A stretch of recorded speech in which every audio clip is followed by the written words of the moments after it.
సంపాదించాలనుకుంటే రాజకీయాలు అవసరం లేదు. సినిమా పరిశ్రమలోనే ఇంకొక 50-60 సినిమాలు చేసేవాడు ఆయన. అప్పటికే ఆయన కోట్లు తీసుకునేటటువంటి హీరో.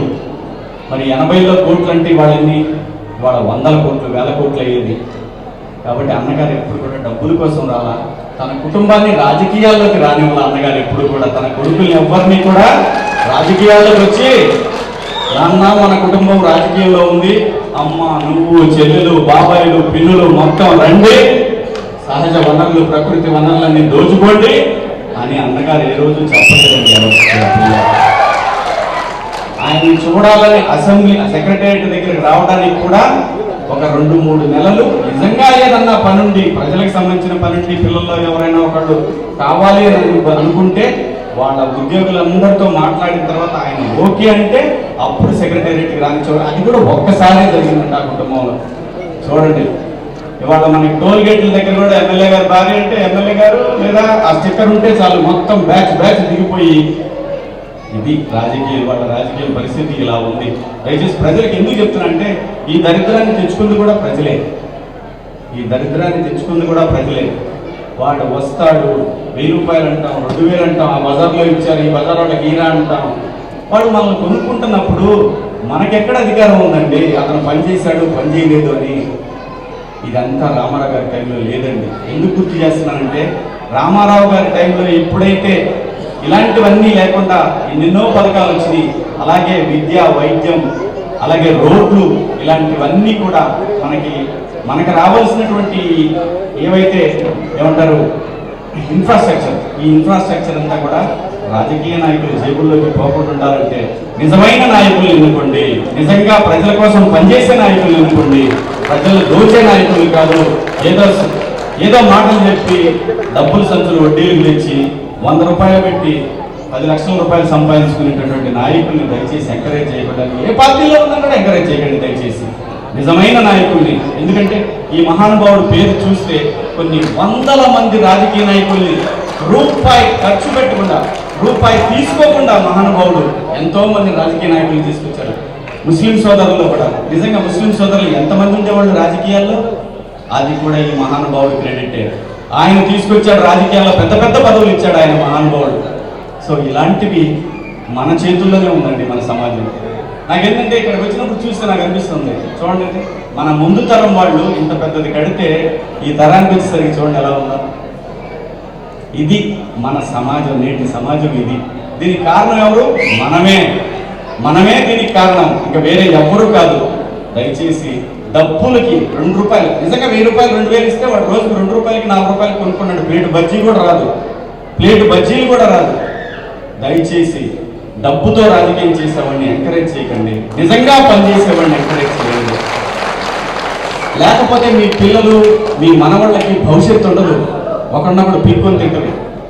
ఇలాంటి వాటికి దూరంగా ఉండాలంటే కనీసం ఈ తరం మేల్కొని చొక్కా పట్టుకోండి. ఎవడైతే అవినీతికి పాల్పడుతున్నాడో, నిజంగా అతను మన ఎమ్మెల్యే అయినా, మన ప్రెసిడెంట్ అయినా, మన వార్డు కౌన్సిలర్ అయినా ఎవడైనా సరే రూపాయి అడగబాకండి. మనకు రావాల్సిన పనులన్నీ ధైర్యంగా చొక్కా పట్టుకొని అడగండి. చేయకపోతే అప్పుడు మాత్రమే ప్రజలకు న్యాయం జరుగుతుంది, అప్పటిదాకా న్యాయం జరగదు. సూట్ కేసులు తీసుకెళ్ళి చేతిలో బీఫామ్ తెచ్చుకున్నంత కాలం ఈ సమాజం బాగుపడదు. అన్నగారి ఆత్మ క్షోభిస్తూనే ఉంటుంది అటువంటి పరిస్థితులు చూసినప్పుడు. దయచేసి ప్రతి ఒక్కరికి నేను తెలియజేసేది ఏంటంటే ఈ భవిష్యత్తు మనది, ఈ రోజు మనది కాదు, రాబోయే తరాలది. రాబోయే తరాల హక్కుల్ని మనం దోచుకోవడం అంటే మీ బిడ్డలు వాళ్ళ బిడ్డల జీవితాలని మనమే నాశనం చేసి ఏదో ఒక రోజు, ఎందుకంటే మన సౌర కుటుంబంలో ఉన్న గ్రహాలు ఈ గ్రహాల్లాగానే భూమి ఒక్కటి మాత్రమే ప్రాణికోటితో ఉంది. అలాగే ఎప్పటికొకసారి ఇది కూడా అలాగే మారిపోద్ది. ఎందుకంటే మనిషి ధనదాహానికి ఈ భూమి కూడా ఏదో ఒక రోజు అంతరించిపోయే పరిస్థితులు వస్తాయి. కాబట్టి దయచేసి రాబోయే ఎన్నికల్లోనైనా సరే, ఏ ఎలక్షన్లోనైనా సరే ధైర్యంగా మీ ఓటు మీరు వినియోగించుకోండి. దొంగ ఓట్లను ఎంకరేజ్ చేయకండి. దొంగ ఓటు ఎక్కడ ఉందో ప్రశ్నించండి తప్ప పోయేది అలాగా రిఫరెన్స్ వస్తాం అడగండి, పట్టుకొని పట్టుకొని దొంగ ఓటు వేసేవాళ్ళు రానివ్వద్దు. రౌడీజం యూడిజం జాంతనాయి పోతే రేపటికి 2 ఉన్నామా, రేపు ఇది. ఎవరికి భయపడాల్సిన పని లేదు. చట్టానికి భయపడండి, చట్టానికి లోబడి పనిచేయండి. అందరికీ చట్టం సమానమే, ఎవడి చుట్టం కాదు ఇది. ఇది చట్టం అనేది రాజ్యాంగానికి లోబడి చేసినటువంటి చట్టాలన్నీ కూడా ఈ సమాజంలో బ్రతికే ప్రతి పౌరుడికి హక్కు ఉంది.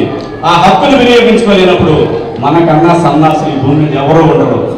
దయచేసి పోరాడండి, పోరాడితే పోయేదే ఉంది. బానిస సంఖ్యలు తప్ప నా మహానుభావుడు చెప్పినట్టు దయచేసి రాబోయే ఎన్నికల్లో కానివ్వండి, ఆ తర్వాత వచ్చే ఎన్నికల్లో కానివ్వండి, నిలదీయండి, ధైర్యంగా ఓటేయండి, రూపాయి ఆశించకండి, భవిష్యత్తును ఊహించుకోండి. Thank you. జోహార్ ఎన్టీఆర్. ప్రభాకర్ చౌదరి గారు అన్నగారి వర్ధంతి కార్యక్రమాన్ని నిర్వహిస్తున్నాను. రావాల్ సోదరా అన్నారు. ప్రభాకర్ చౌదరి గారు నాకు రాజకీయాల్లోకి రాకముందు నుంచి నాకు పరిచయం ఉంది. ఆయన సో రాజకీయాలతో నాకు సంబంధం లేదు. కేవలం అన్నగారి వర్ధంతి సందర్భంగా పిలిచారు. అన్నగారి వర్ధంతి అంటే భూమి మీద ఎక్కడున్నా ఎవరు పిలిచినా వెళ్తాను.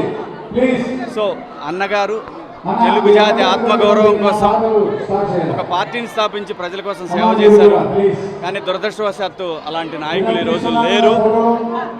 అన్నగారు వాళ్ళందరికీ కూడా బుద్ధి చెప్పి ఈ రాష్ట్రాన్ని బాగు చేయడానికి ఏం చేయాలో ఆయన నేర్పిస్తారని పైనుంచి ఆశిస్తూ ప్రజలందరూ కూడా స్వార్థ ప్రయోజనాలు, ఓట్ల డబ్బుల కోసం కాకుండా మీ బిడ్డల కోసం ఓట్లు వేయండి, నిజమైన నాయకులను ఎన్నుకోండి. అది అప్పుడే ఎన్టీఆర్కి ఘనమైన నివాళి అవుతుంది. లేదంటే ఆయన ఆత్మ క్షోభిస్తూనే ఉంటుంది. జై ఎన్టీఆర్, జోహార్ ఎన్టీఆర్. ఎంత ఆలోచించి ఆయన నడిపిన విధానము పవర్లోకి రావాలంటే ఆయన చాలా సూక్ష్మమైన ఒకే ఒకటి కనిపెట్టి ఆయన ఎక్కడో అబ్జర్వ్ చేసింది.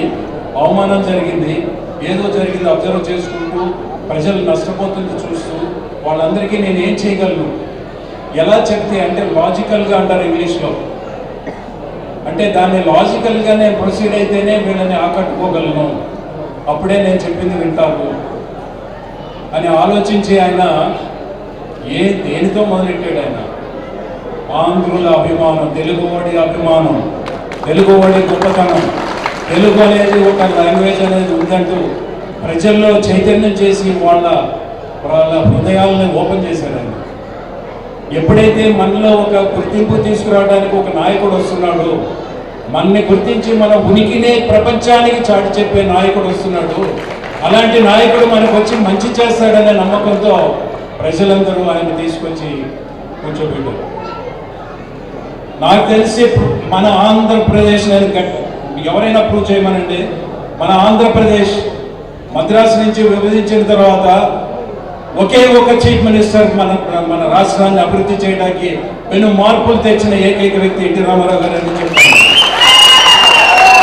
నేను ఒక పార్టీ పరంగా చెప్పలేదు, కావాలంటే మీరు హిస్టరీ తెలియదు చూడండి.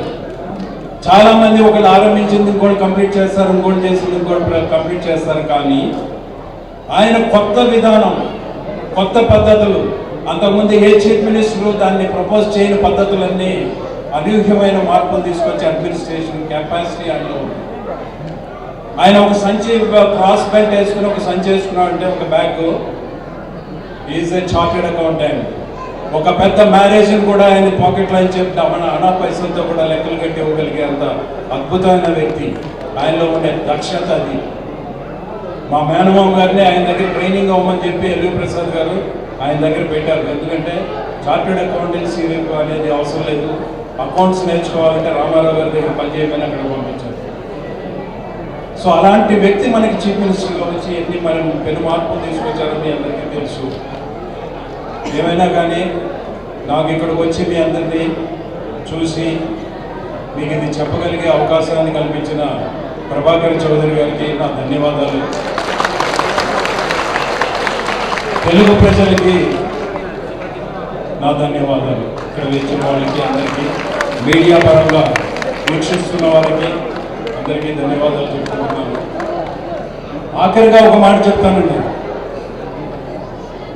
వైజాగ్ నుంచి విజయవాడ వరకు ప్రత్యేక తరగతి హోదా గురించి పోరాడదామని చెప్పి ఎవరో పిలిస్తే సినిమా వాళ్ళకి బాధ్యతలు లేవా అని రెచ్చగొడితే నేను వస్తున్నాను, నేను ఖర్చు పెట్టుకుని నేనే వస్తానని ఫ్లైట్లో వెళ్ళి అక్కడ ఒక ఉద్యమానికి మేము బయలుదేరాము. ప్రతి కాలేజీకి వెళ్ళి పిల్లలకి అందరికీ చెప్పాను, తిట్టాను, పిచ్చి తిట్లు తిట్టుకుంటూ వచ్చాను. మీకు సిగ్గు నీతి మానవ రోషం ఏదన్నా ఉంటే టీవీల ముందు ఓడిపోయి వాట్సాప్లు చూసుకుంటే థమ్స్ అప్ దాకొచ్చిన మీ తల్లిదండ్రులు సిగ్గుసారి ఉంటే రండి, ఉద్యమం చేద్దాం. ఒక జల్లికట్టు అనే క్రీడ, ఆ క్రీడ కోసం 1,00,000 మంది ఏమన్నా అక్కడ మెరీనా బీచ్లో చేరితే అప్పుడు రాజకీయవేత్తలు, సినిమా వాళ్ళు వచ్చారు.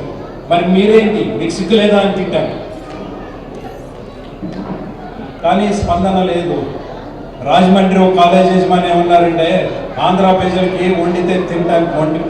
వండి పెడితే తినడానికి వస్తారు, ఏదైనా పంచితే తీసుకుంటానికి వస్తారండి, మీరు వెళ్ళిపోండి సార్, మీ డబ్బు మీ సమయం ఎందుకు కేటాయిస్తున్నారు అని చెప్పి ఆయన నాతో అన్నాడు.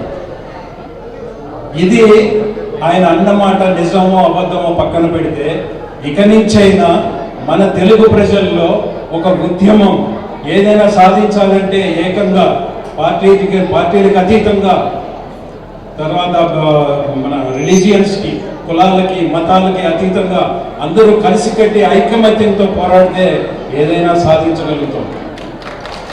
సో అది మీలో రావాలనే కోరికతోనే ఇది చెప్తున్నాను.